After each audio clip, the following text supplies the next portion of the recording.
Well, first of all, I am very grateful that people are still looking at the Nevers reviews. Apologies for not getting back to them for a while, but I will try to finish them off and do a few more things on the Nevers because I do appreciate what Joss was trying to do. And it's a fascinating show unto itself. But let's get right to the episodes, no spoilers. And I have to be saying very honestly that it was, they weren't bad, but they were very disappointing. If you've seen the other reviews, I've noted that Joss keeps building these cliffhangers in some of the episodes, and I didn't mind that the cliffhangers did not go where I thought they would go. I thought it was fine that they veered off into very interesting, quirky directions, but I gotta be honest, with this episode and the next episode, I was a little bit bored. It just seemed we're meandering, we're wandering. I will say with one character, that was fine. In fact, that was actually a very high point.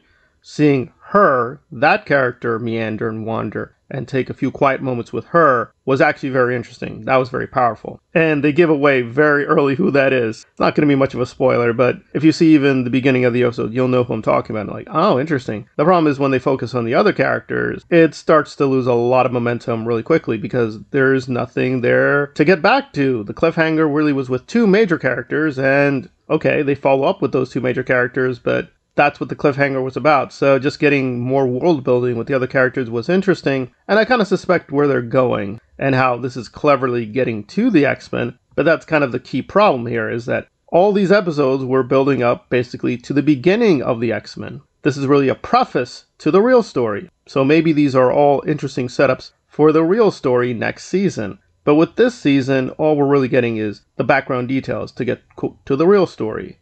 The story we've had so far had one major interesting twist, but it's setting up something else. But now that, at this point, the Nevers is postponed indefinitely, so we're kind of left in a big gap. Like, well, what is the story? We don't quite know. They set up a lot of interesting things, but now we don't know where they're going to go. It's a little frustrating that they should have had more of a complete story this season. There was a lot of development with a few characters. That's really good. So the things I did like were Mundi. That stood out. He's always pretty rock solid in all these episodes. And some of the other characters like the Beggar King. Okay, more good stuff with them. Again, overall, we're not really seeing even a good ensemble cast at work. We're seeing a few major characters being highlighted, a few minor characters being highlighted, and the beginnings of a really interesting story. But we just scratched the surface. So I'm going to have to give both episodes a fairly critical 6.5. I would recommend them, but they're a bit of a sludge to work through.